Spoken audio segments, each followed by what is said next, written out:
I'm here today with Brazilian-German Nomad, coach, and founder of One Social Life, through which he helps men socialize, create better connections, and network around the world.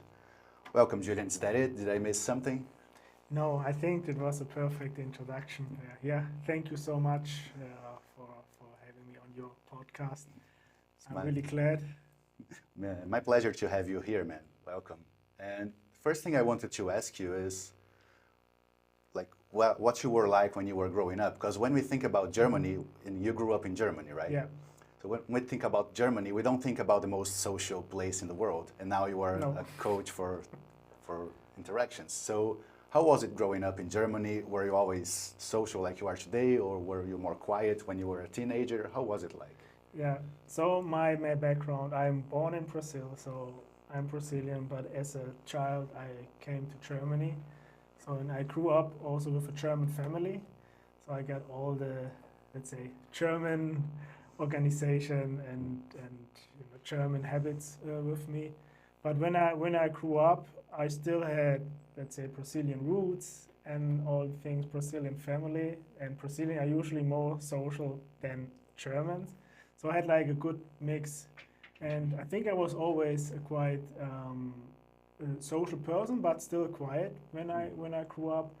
But I was start playing, of course, football like every Brazilian should. I mean, most of the Brazilians do, and that was my passion. So I always was out with groups, with friends, and that's how I was socializing when I grew up.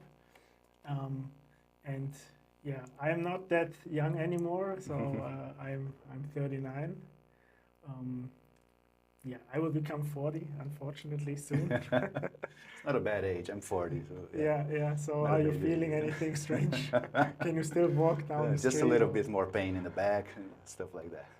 Yeah. So, but I was always like a quite social person, but still in kind of sense quiet. So I had to develop social skills over time, and also learn a lot in order to then come to a point where I'm right now to coach other people, especially men. And did you have a specific point where you realized that you wanted to focus more on being more social, where you realized the importance of socializing more? Was there a specific idea or influence or something like that? Like the most influence was I was in a long-term relationship for many years, and then during COVID, everybody was staying at home, and then the relationship broke apart. And back then I was in Europe and basically then isolated and COVID alone and not around friends. And that's where I then started coming more into these ideas. Okay, how to connect warm with people, how to meet also especially other women, how to go out, and this during these difficult times anyway where it was a challenge. But I think this was the right time in order to learn new skills, how to actually then meet new people, how to just grow a network. And that's how I got all into this. So basically it was a relationship that... Right, the combination, a strong combination of the relationship and then the isolation of that time, right? Yeah. So it's kind of relatively recent then that you started developing that side of yours. What did you do before that? Before that, my job, I was in sales over 10 years. So my background is corporate sales in the solar industry. I was working for a Swiss company. We were producing solar connectors for connecting solar panels. And this small little thing brought me also a lot of traveling around the world, like traveling and meeting a lot of people, also business-wise. But this was like slowly then getting also into the private life.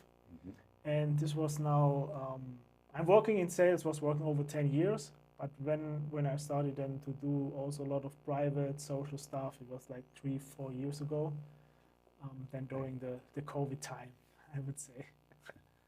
Right. And what was the turning point when you realized that you were like building your social skills outside of sales, right? Yeah. And what was the turning point where you realized that this could become a business, you could help others, teach others? Yeah, this became actually like only maybe a year ago. Um, because I did also different courses, different programs in order to learn how to be more social. Also a lot about women, like men-women dynamics. I learned a lot about this in the last, let's say, between 2 to 4 years. I learned a lot, and then I started to implement things, changing my private life, meeting a lot of different people. I was starting to organizing own events, own social gatherings. And then there's at some point you put a lot on social media, you work on your social media, you know it, your Instagram, like your personal business card. And then from time to time you have just people hitting you up, asking questions, friends. And the real turning point in order to start a business out of it was last year in, I think around July, August, where I met a guy in Lisbon. I was in Lisbon during the time for 6 weeks. And he basically asked me if I can coach him, like with being social, how to approach people, how women, it doesn't matter, women, men, just to be more social. And he asked me if I can coach him. And I said, yeah, yes, why not? Actually, his name is Jordan. I can probably give a shout out to him. So I started actually to coach him, and then he convinced me to do a course, to do a course together, because he is an expert for Excel. He does a lot of Excel courses, like his data. I don't even know exactly, but he's building this Excel course, so he's a specialist in this, Microsoft and everything. Right. And he has a lot of experience of building courses. And then he said, actually, you know what I taught him, we should actually make a course out of it. And that's how we started to make a course. It's about networking and dating, especially as somebody that is moving from city to city or needs to be more social. And that's how I got into it. We built this course, and then I think, okay, now we'll take it more seriously. I have people always hitting me up for advice, and that's how I actually came step by step, into think, okay, this can be a own business, and that's how I started. And was it hard to finally give the final jump, from working in corporate sales and working for yourself? Was it hard? Because I'm afraid as hell to do something like that. Yeah. So how was this transition when you were working 100% for yourself? Yeah, the transition wasn't that difficult. It's just you need to have, of course, an idea, and you need to have the conviction that you make it happen no matter what. I think that's the most important thing, and then being consistent about doing things. But the decision, you just do it. And my background is also more that I have, let's say, also assets that I can finance my lifestyle without saying, okay, I need to open a business, I need to make money immediately because I have costs to cover. So I had also the freedom financial-wise in order to make that happen, and not making money from the first day. So this was a really important thing, so that I can build this step by step and then slowly grow. You had like a cushion. So yeah, of course, your savings. I also, I've been in the real estate a little bit in the past. And things like crypto investments. And so you wouldn't become homeless, like I wouldn't. in a week or something like that. Yeah. Otherwise, I would probably go back to the basement of my mother's house. Yeah. It's always this option, right? Yeah, which costs nothing. But of course there is a risk out of it, and maybe some short thing. I also did an Amazon business for 3-4 years on the side on my job, and I also sold the business. I sold this business actually last year in May, right? And this gave me also then time. Okay, now I just chill a little bit, and then came the business idea, and then I say, okay, let's do this. Pretty cool, man. Yeah. And one thing that I always think about, it's already kind of hard for most people to be productive, like living in one place and doing one thing. We have a lot of distractions, stuff like that. And you have your business, you always did a lot of things, and you were always traveling, always in different time zones. So do you have a system to keep you productive, or do you adapt, to improvise? How does it work for you? Yeah, I have a certain system, things I do all the time.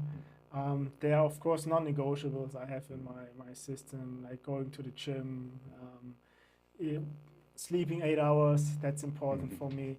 And then everything else I structure, but I still leave enough time to be social and or enough time to have room and just doing things what I want. But I have, let's say, a certain ground structure I follow every day. Or let's say 80% of the week, because we are all humans. Yeah. we mess up, or if we go out party, then something can come together. But at the end, I'm a big friend of building system in everything, your social life and also your professional life, in order to have things organized. So that's like more the typical German side of me. Right. Have a structure, and from there you can build and improvise a little bit, but you Yeah. have to have a structure, right? Yeah, exactly. Got it. And do you get that from your education, of course, but did you also read books or took courses that helped you build that? Yeah, of course I did. I invested in different courses, programs in the past. If it's about Amazon business, is it about socializing? Is it about reading books, certain books, how to save time, for example, or how to be more organized, how to be more social. So in all the topics, I'm also reading a lot of books, or let's say listening to books. I don't readily read, I listen to them. And yeah, this gives you also a lot of knowledge, a lot of ideas. You can actually then implement some things you use, some things not, but it's just to get more understanding. And I've been to university too, so for some, but I did international business, but I don't really know if this Didn't help that much, you think? probably it helped to the kind of building habits of doing things after school. Yeah, but in my professional way, then going into sales, yeah, it maybe helped, maybe not. A lot of people say sometimes, yeah, why do you don't need to go to university anymore? But I think it's a good also, yeah, good thing that you build your character, that you just keep being focused on doing something. Yeah, and I guess it is worth it if you make it worth it, right? If you make an effort to get to know people, to get to know the professors, you can get a lot out of it, right? Like with everything in life. And I think it's a perfect setting to be social, to network. Yeah. But I don't know if many people do that or are in the right age to think about that, right? Yeah, Yeah, but usually in university, it just happens also naturally, because you are in these classes and there are also a lot of things going on outside university, like parties, a lot of stuff people do. Maybe they do sports. So there are already an environment where people are just more social. It's probably easy for them to just take part in things, rather than you are not in university, you are working your job, like you're going to the office 9 hours and then coming home, you're sitting on your sofa, you're watching TV, and then the day is over. Maybe some go to the gym, have some sport, but I think it's probably easier to be social in an environment where a lot of people are already, than you are in your own bubble all the time, and then you need to go out proactively and make things happen. I think that's a big difference. And I know a lot of people, they are social during university, and then when they start doing a job, then it falls down. Then they are suddenly in this 9 to 5 kind of daily habits, how you say, daily habits situation, where they can get out, and then it goes for years, 1 year, 2 years, and then suddenly you think, okay, what's happening here? Yeah, I think this is becoming more and more common, right? Because now it's very easy to socialize, but not really, through social media, and to be entertained at home with Netflix or things like that. So Yeah. I have the impression that a lot of people are not going out as much, or are not as much social as they were years ago. Yeah. So do you think this is like one of the big difficulties nowadays for people to have friends and to have more relationships? Yeah, going out is like a big factor. It's, of course, everything is possible to do online, and you can play video games and talk to people online. That's also kind of socializing, but it's different if you go out and actually meet people, actually see them face by face. I think, and that's what a lot of people miss. And then they even don't have the motivation anymore because they are maybe so stressed with their job, and they just want to go home and relax and don't want to talk to people anymore. And also these people, they have a job that they talk the whole day and then come home and want just freedom. Or on the other side, if people don't talk at all in their job, they have a very technical background, and then they just don't know how to then go out there and talk to people or just be social, because they never have learned it. It's not taught in school to be social. Mm-hmm. They tell you mathematics, biology, chemistry, you know it, right? But to actually be social, that's also not taught, not in school and also not in university. So that's, I think, more and more with digital, that's everything digital, social media, that makes it more and more difficult. Yeah. And do you think people have a lot of resistance about learning how to be more social? Because I have the impression that most people think that you either know it or you don't. Yeah. But so do you get a lot of resistance like that? Yeah, I mean, there are a lot of resistance because people think that they can't do it, right? They have some fear inside of them that they think of themselves, okay, either I'm not worth it or I'm not able to do it. And the more thing is, they don't know how. They don't have like I say, a system behind it in order to do things.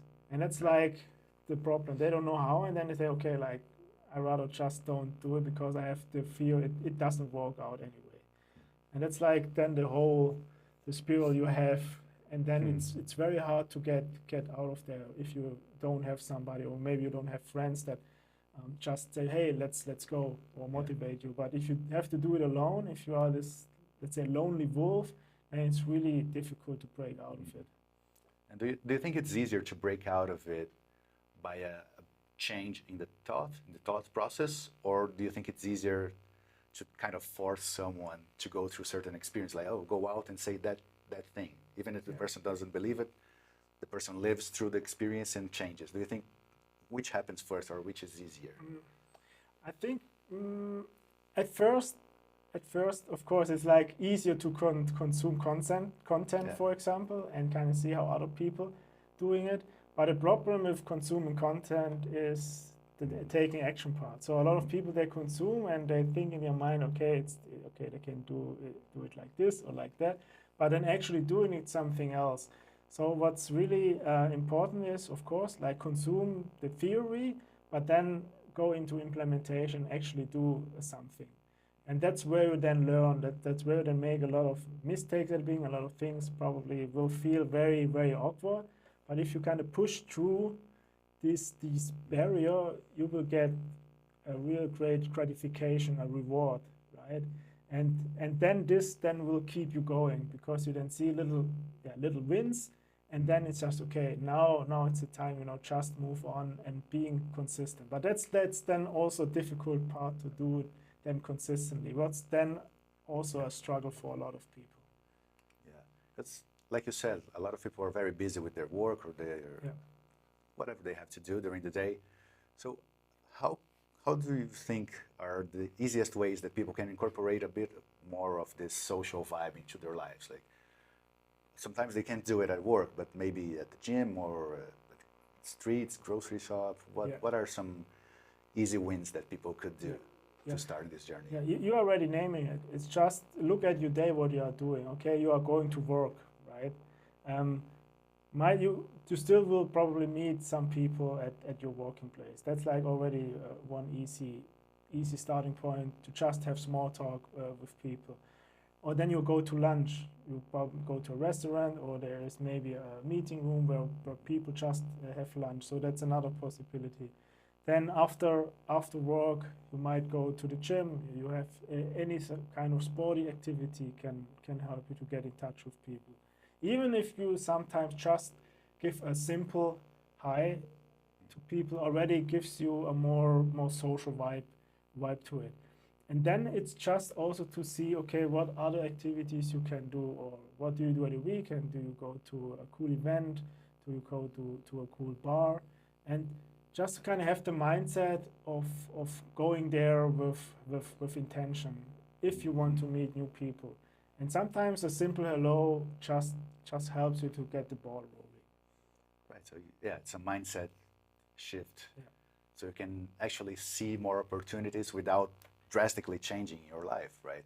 Because the opportunities are there. You just have They're there in to your look. life. Yeah, you just probably need to adapt and kind of see, okay, what I'm already doing, and the next step is, okay, what else would I like to do? What actually makes fun? If you like, you know, if maybe some people they want to join some gym class or want to dance or they want climbing or you know something you already enjoy doing, and then kind of finding out, okay, where can I do this and where are the cool people going. It makes sense, man. And in this process, what are some common mistakes that you see men making when they're trying to build a social circle or improve their dating life? Yeah, I think the most common mistake is that most men, they don't know how because they don't have a system behind it. They don't know where to go. They don't know where they want to meet the people. They actually want to connect. So the whole system behind it is like a big lack. And then they doing also falling back of doing things like dating apps, trying online. And you know nowadays that, especially if it goes meeting women on dating apps, that just 90% of the men don't have success on dating apps, but they're still in this mindset. Okay, they are still trying, still wasting time of it, but knowing already, okay, the outcome isn't that great, but they have too much fear, or they don't actually have a system to do something else and don't know how. And I think that's the biggest mistakes that people, men, do nowadays. They don't have a system behind to do it actually, because when they go to the work, they know how they have to do the work. There's always a system. They have like a system. If they work in sales, they have a customer relationship management system. They have like their Excel sheets. They need to put in data if they're in a data shop. So they have always some kind of system behind it. But somehow in a private life, they don't have it figured out. And why is this the case, right? And that's something I see a lot. And then you have other people, they're going out, but probably they don't go to the right places. They don't, first of all, they don't know, okay, which kind of people they want to connect. And if they know it, they don't know how to find the right places where to go. And then they also waste a lot of time figuring out things. And that's then also coming back to a lacking system. And it's so easy if you have some basic ideas and follow a plan, which then brings you closer to your goal. And that's the same with the job. It's also with socializing. It's like a second job, but it should make it, of course, it should make more fun. Oh yeah, it should be fun and very rewarding. Yeah. Right? I'm not saying that your job can't be fun. So Yeah. it's good if you have a job that that rewards you too, and you have fun. But also your private life should be fun, right? Right. It's very interesting that you mentioned dating apps as well, because we've already talked a little bit about how technology can kind of distract us to the point of leaving this part of life unattended. And I was going to ask you, like, can we use technology in our favor? So dating apps, apparently no. There are some apps now that you can go out to dinner with strangers. Some apps, they're not dating apps, or they are, but you can also like to meet make people. friends. Do you think those kind of tools help, or using social media in the right way? How can we use technology to help instead of distract us? Yeah, I think there are definitely for sure some cool apps out there you can try if you can meet people.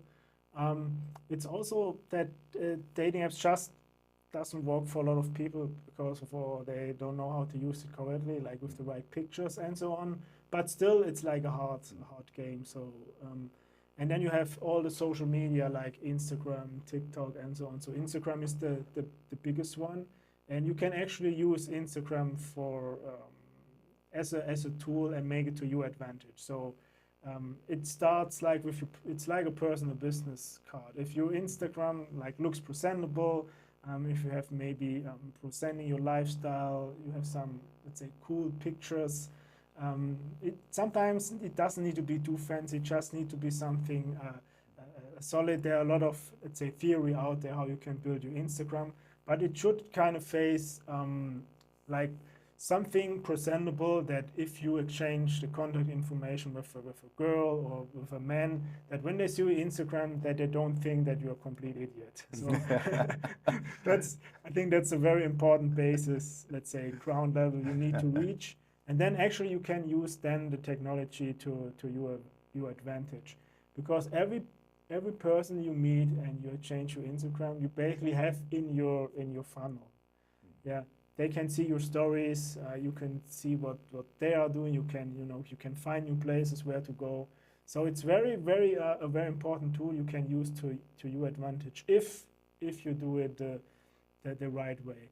And I think by doing so, you can then generate a lot of new opportunities, because people, they will then come into your life. They will see your content if you start to put things out there, and then they kind of can participate in your life and see what you are about. And that's the way how then you can use it to your advantage, instead of just following other people and be the consumer, right? Yeah, and not the creator.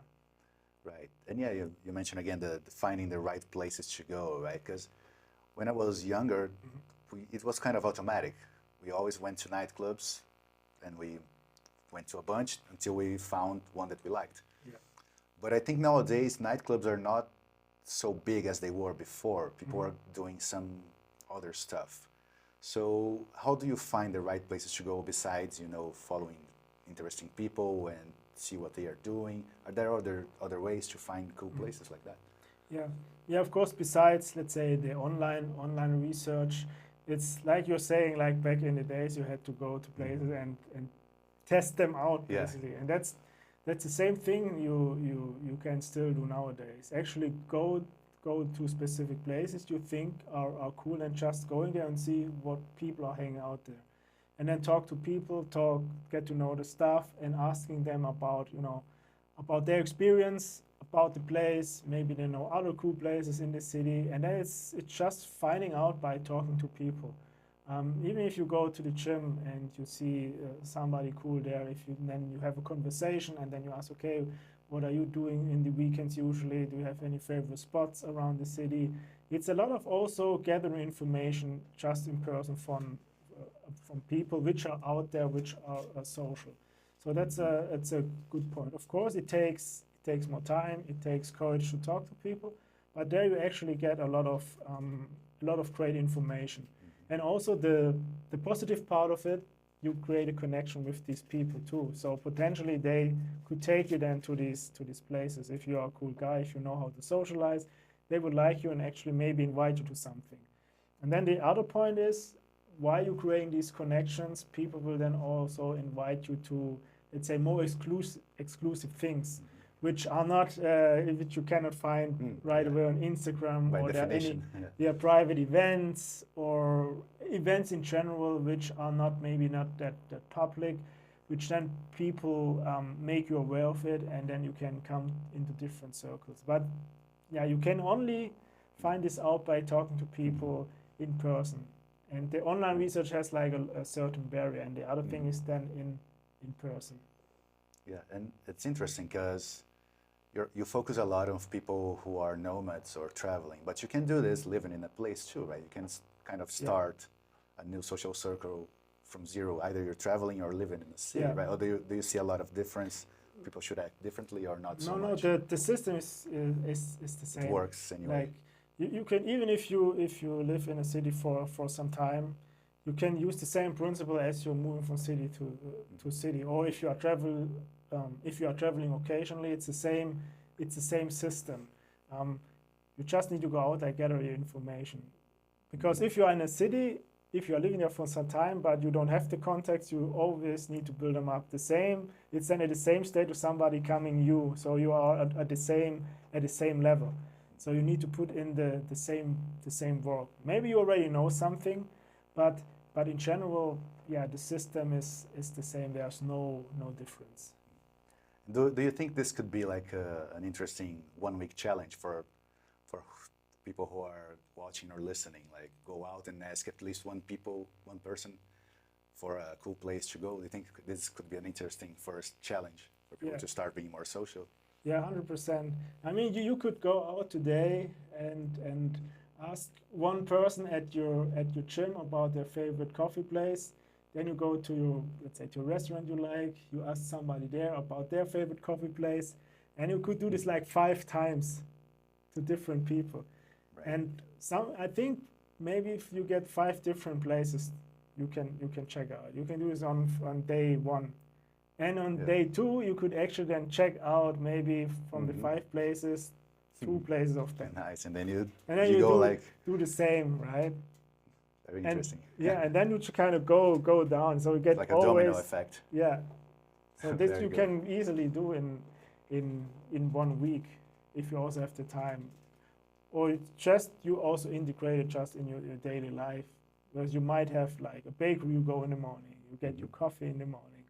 So there are a lot of opportunities during the day where you just need to have the mindset of thinking, okay, I have a mission.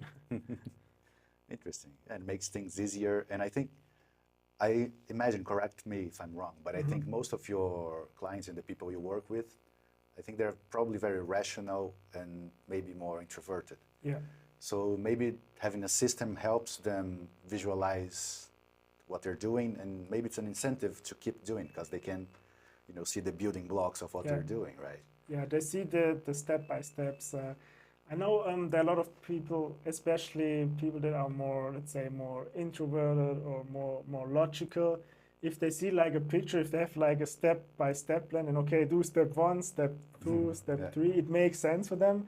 I'm usually a different person. I have it in my mind, but since I started a business, I see more and more that people really need to see like a step-by-step plan, because especially men are, let's say, very, very logic behind it. And if they see it, okay, now I need to do this and that, and tomorrow I need to do that. Okay, that actually makes sense. And I just need to do a checklist. Okay, check done. And then I think this really helps people, especially introverted people, if they have like a plan that they can just execute, and then just following through. I think that's more easy for them than for other guys which are already naturally extroverted.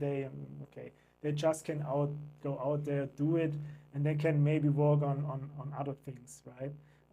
But for more quiet people, more technical people, I think that's a good plan they can create. Yeah, I can totally relate. Yeah, yeah. So do we have an action plan too? For sure. And like one thing that I'm always interested in is how much people can change. How much people can actually change. And in your experience, what are some good transformations that you saw? How much people changed? Yeah. I'm not sure if I would call it like it's not a change of character.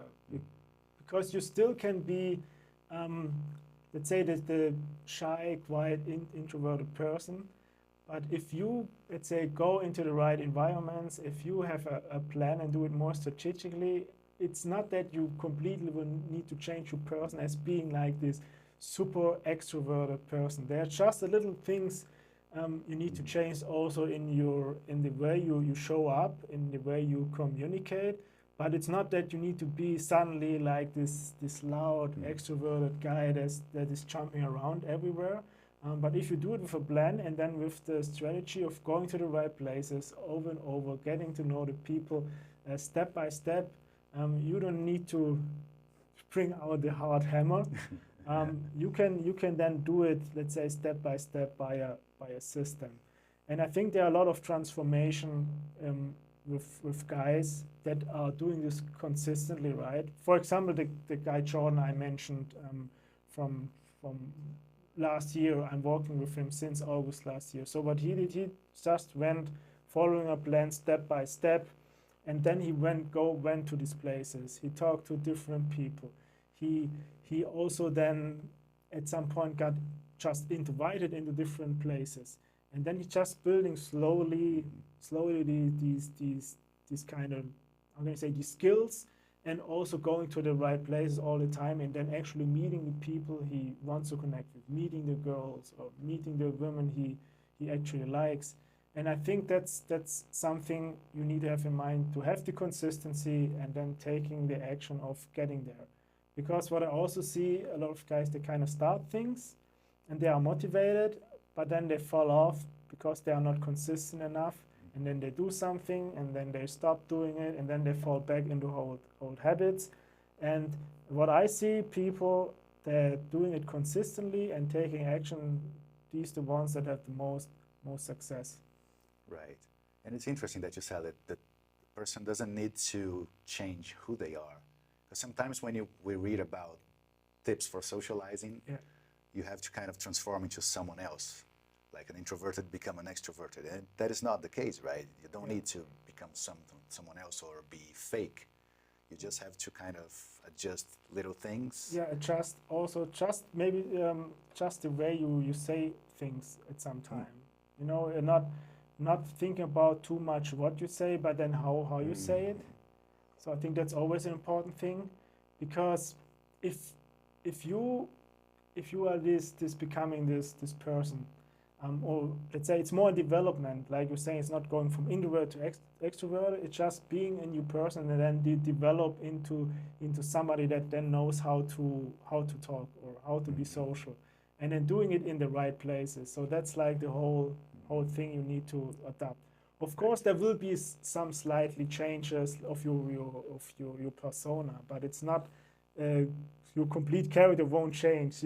If you like if you like pizza today, you will also like pizza in 6 months. It's so not that you need to then eat and only fish, right? So that's like the analogy, and I think that's very important for also a lot of people to know that you can create these connections without becoming a completely different person. Right. And do you think there are other habits that could indirectly help? For instance, you already mentioned your routine, that you prioritize sleeping well and exercising. Do you have other things that could indirectly help in this presentation? Yeah. Of course, there's the communication skills are still a big thing of not thinking too much what you want to say in a conversation. And that's why you're practicing these conversation skills in order to become it natural into your mind, of just being a little bit more playful, making a little bit more jokes, and kind of practicing a little bit how to do that. I mean, that's something you can do besides, of course, sleeping well, being healthy most of the time, and then it's just can repeat, and then just doing it at the right places in order to not waste the time, because a lot of people, they still have like a lot of things to do in their job. Maybe they have some limitation in time, and I think that's important to kind of also see the time management behind it. Interesting. And what part of, for example, you said people should be more intentional when they interact, right? Mm-hmm. So what specific part of the interactions should people focus more, or at least should start focusing more? It's like you said, like the way you say things, for instance, speaking louder or maintaining a certain distance or posture. What do you think are some things that people could practice deliberately? Yeah. It starts already with things like eye contact. Right. Like easy things you can implement. It's like just looking people in the eyes. This already creates a more deep connection with people. And then also body language of not, being too closed up all the time, and then more open and facing the people, like with open arms or open gestures. So these two things already give a big impact of how other people actually see you, right? And then also the way you talk. Let's say, like you were mentioning, the tone of your voice. If you talk louder, then people just will hear you better, even especially when you are out there somewhere in a nightclub or in a bar where it's louder. So you kind of need to walk with your voice a little bit. But these are already 3 things. If you start doing these, if you start being more open, eye contact, talking a little bit louder, these are already 3 things. You can cover a lot of things. Right, and then it's not about what you say. Then you already have other things in place, which then people just will be more likely that they want to talk to you. Interesting. And you mentioned that, well, we're not taught how to socialize in schools and Yeah. things like that. If there was a curriculum in schools about how to socialize, what would you say would be the subjects? Yeah, the subject is just the body language, then the way you say things instead what, and then all these verbal clues, and then also being more playful, being more fun, like being less logical, especially for men who talks a lot with their logical brain. Sorry, it's just to be then more in a state of not really think about the things you say, just say it, but then say it in a playful way, and that's something you need to practice. That's not something that just comes. Of course, some people they just have it, right? But many people they don't have it, and that's something you can practice by just talking what you have in your mind. Because sometimes I think you have in your mind you want to talk about maybe some cool game you watched, or you saw something on the street, but you don't say it because you think, okay, what would the other people think about me saying it? So you have kind of fear of maybe the other person will reject me or they will find it strange. But if you go over that fear and just say it, and say it with a smile, say it with a little bit playfulness, people they just will don't get it the wrong way. And that's also like a big part where you then need to go and practice and actually doing the things. And smiling also helps a lot. I think that's something, a little small point I miss. Smiling, it helps you a lot to open doors. Oh, for sure, man. I can relate to that too. If you're not coming off like a serial killer. Because you probably like know some people that are very serious when they say something, and then other people think, oh, how does he mean that? Does he mean that serious? Is it a joke? Oh yeah. Yeah. But if you already come in laughing, then people will just get their down guard. They will. How can I say? They won't have this resistance if you are just coming with a smile and not being like this serial killer, serious guy. For sure. And you mentioned eye contact and I guess smiling too. And I know that some cultures, they are a little bit different on those things than others. And what difference have you seen in different cultures? And was there a place or a country that you had to adapt your way of interaction because the culture was so different? Of course, there are, let's say, warmer cultures, like Latin cultures, Brazil, Colombia, then, for example, in Europe, Germany, Switzerland, which are more colder. I think the approaches are still the same. The people, at the end, I don't think they are that different. Of course, there might be more friendly over here in Brazil and Latin America, because they are just, I don't know, the climate. It's just better, so they are more nicer. But at the end, if you come with this positive energy, if you come with this open gesture, smiling, then people just will also adapt. They will try to mirror you, and then it will be more easier for you to get into communication with them. And I don't thought a big difference. It works everywhere. It just probably takes a little bit more time, let's say, in colder culture, that people warm up with you, but the mechanics are the same. Interesting. And let's talk a bit about masculinity, because you teach men, all men, mostly men. Have you ever did work with women too to socialize, or no? No, I work together with men, but of course I do a lot of events, and of course there are coming a lot of women. I have a lot of also, let's say, female friends that come to our events or to my gatherings or when we were going out. So I interact with both, but the teaching part is only with men. Mostly men. This coaching is more for men. Yeah. And what do you think about some aspect of masculine development or the masculinity that people do not talk about or that people may not look in a good light nowadays, but do you think that should be more developed or more talked about for men? Yeah, I think definitely it should be talked about. It should maybe defined. It should be everybody puts everything in one basket about masculinity, and you hear all about toxic masculinity and all that. But what really means that, right? So I think the topic is very interesting to study. But at the end, I think it all depends on you, what you make out of it, and you how you behave, what are your preferences. So you actually need to know as a person, okay, what do you want? What are your goals? And how do you get there? And what are your standards to get there? And then, of course, something is then called, I don't know what, too masculine, but if that's your preference, you should actually follow it and don't hear too much about, okay, what could this be and what's that?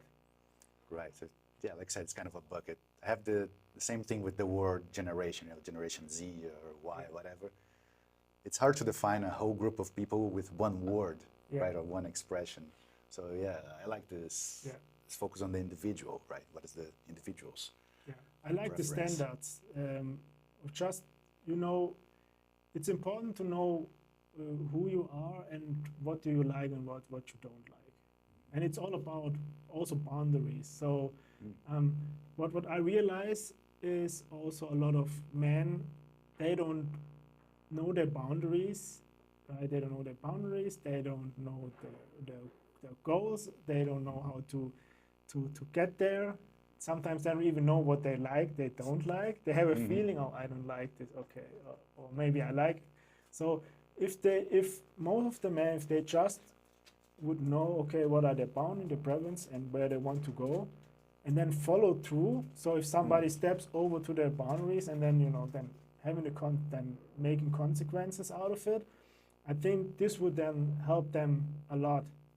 So they have a framework they can follow. If somebody assaults you, right? So how do you react? Or you don't like fish and somebody wants to eat fish with you. Are you just being the nice, let's say, the nice guy and say, okay, I'm eating fish with you, right? Or is it like a boundaries of not eating fish? Or is it, what are your boundaries and your preferences? And then it's just up to you to follow through. And then I think this will help you a lot. And if this then called masculinity or whatever it is called, yeah, then so be it. But it's like your own rules, your own barriers and preferences. It's a very interesting view. Yeah, self-knowledge, going from self-knowledge to actually behaving differently, right? And actually being a leader, maybe, or leading off your own life at least. Yeah, leadership is, I think leadership also is like a big topic in there. If you are a leader in your own life, if you create things, then just also other people, especially women, then will actually follow you. So it will actually be more attractive. You become more attractive also to the opposite sex if you display these leadership qualities. And then just creating things and then bringing people to your life instead of always following just others. And then, of course, then you need to kind of do what they want to do. But if you create your own things, then people are coming to you instead. And then it's actually, I think, more easier. Then because you can do whatever you want, and then you have people want to join. If they don't want to join, okay, they're not. But you are still doing the things and being the leader of your own life. Right. And this ties in with what you said, that you host events. Yeah. Do you think this is, well, of course, it's an expression of leadership, but do you think this is something that every social person should aspire to? Do you think it's a nice goal for people to have, or at least to try once? What do you think of hosting events?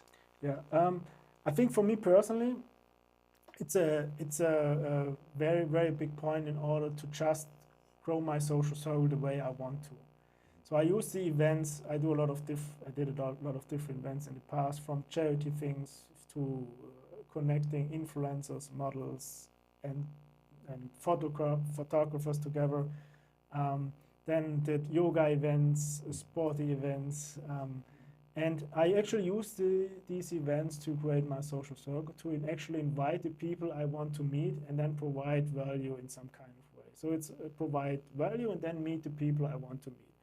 And to your question, I think everybody should do events like this, or at least it's not that they need to do like big events and big parties or big sporty events. They can start just by doing small things, like getting out a group to have drinks at some place. Like they can start small. It's not event sounds like very big, like the world event. Okay, I need to do this big event and so on. You can do this if you enjoy it, but it's more about just being the leader and organizing also small things. If it's like cooking together, is it going to a concert, or is it going to a bar to play cards, or karaoke, whatever you like to do. You could even start do small social gatherings, I would call it, instead of like a big event. Social gatherings where you just get different people together that you met somewhere, and then you invite them out. And then you start small. If you then go bigger, and at some point you think, hey, I really enjoy this, and I saw some guy throwing a charity event, or you throw like a yoga event or whatever, and you think you want to do something like this, then of course it needs a little bit more preparation, a little bit more work to it. But then you can actually then also show a lot of qualities, a lot of leadership qualities that then brings people, let's say more high value people into your life, and they want to take part of these things.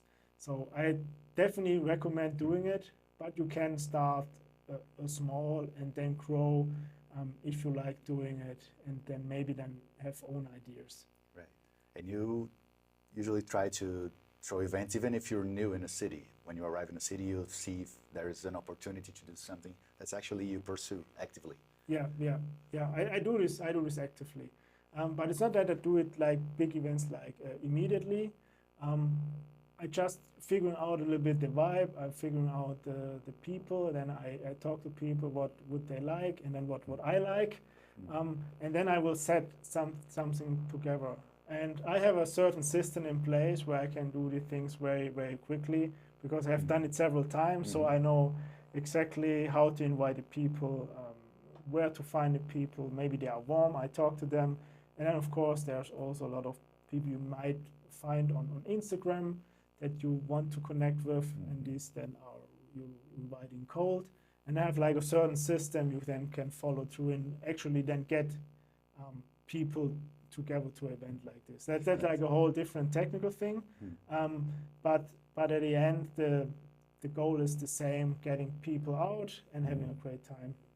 Is this something that you coach people? Is this something inside of One Social Life, or if people ask you, would you coach them on that? How does it work? Yeah. How it works usually is everybody has different goals and has wants to do different things. So what I do a lot with my clients and everybody who wants coaching, we sit down and then exactly see where they are at the moment and where they want to be in 3 or 6 months. And if they want to do events, then of course I teach them how to do it. But if they want to go more into socializing and then doing events, or if they also need to work a little more on their social media, and then I do it very individualized. So it could be a plan for you, could be look 100% different for somebody, I don't know, businessman living in Dubai, or some guy traveling in Argentina from cities to cities. So the plan can be completely different, but the system is basically the same. Just the individual plan for each guy. He needs more practice in socializing. The other one wants to figure out the technical things behind organizing an event, because maybe he already has people in social circle, or he already knows a lot of people. And the other guy, he wants to probably work also then more on social media, and wants to understand how to connect better with people online. So then we are focused more on that. But at the end, he should have, let's say, at least, let's say, around knowledge of all things in order to then go into the right direction. Right. Got it. So what would you say would be a good process for someone who was interested in your work? How would they start? Would they start on your community, One Social Life, or can they contact you directly, or does it depend or where they are in their life? What would this process look like? Of course, they can join my community. I have a lot of free information there, a lot of videos in the classroom. We also have some discussions in the community, so everybody can post if they want a specific question. And I'm very active on Instagram, so I post a lot of things there. People are following there, but it's more like short information. They get probably more deep information on the community. And I also have a YouTube channel, have also little podcasts going on where we then talk about different topics, and I'm uploading some videos about specific things people are always asking me, and then I make a video out of it. So there are little points of contacts, and then of course if they really want to go deeper, then usually people, they message me on Instagram, and then we see what we can do. Oh, and we'll leave all the links in the description, of course, for people to find your community and your Instagram and YouTube. But I wanted to ask one meta question as a last question. Is there a question that you would like to see more on interviews that you don't see a lot? And what would be that question and the answer to that question? That's sorry to get you by surprise like that. Yeah, that's a very good one. I think one question is, I think one important one. Let me think, is that's the important one or not? It's more about, I think it's more about the logic, being logic and being the logical guy and being the natural guy. So the basic question, which actually I don't get that much, but I always know that people want to know it. They always ask me, okay, what should I say? It's okay, what should I say? And then they kind of think about, okay, they don't know how to continue a conversation. So they run out of things to say. Right. That's something what people always want to know, like indirectly. But they don't. Sometimes they don't ask directly, like, what should I say? And that's what I come back. What I mentioned earlier. It's not what you say. It's how you say it. That's always my first answer I give to everybody, because you're coming from this logical mindset, and you want to know exactly what to say. You want basically a line, and that's like one thing. What I say that doesn't work to just practice certain lines. And then I say, okay, focus on how you say things. And then we talk about the smile, body language, open body language, and eye contact. These three things. And if they implement this, they get immediately a higher success rate in their conversations. Right. And then they also don't run out of things to say, because then people just will connect naturally with you, and a conversation will just flow. Because they're not thinking so much about the content, they're just experiencing the interaction, right? Not caught in their own head. Yeah. So that's like the frame that you don't see as much. No, what I don't see it much. And then it was always then comes back where we then talk more about the logical things. That's why I'm saying, if you just have in your mind, okay, how instead of what, then things just will flow more naturally, and then you actually will follow through the conversation, because then there's just a flow in the conversation, and then just topics will come up, and then you also will find more security, more confidence in yourself of just saying out things without thinking, okay, what do I need to say, and then just conversation just will carry on and on, and that's something I would say to that question. Like a very important thing that we all should be focusing on. Yeah. That's a great place to end, man. Thank you so much for being here. It's a great interview, and all the links will be in the description for people to find you, and DM you, and find your community. Thanks. Yeah, thank you so much too, and yeah, I appreciate the interview.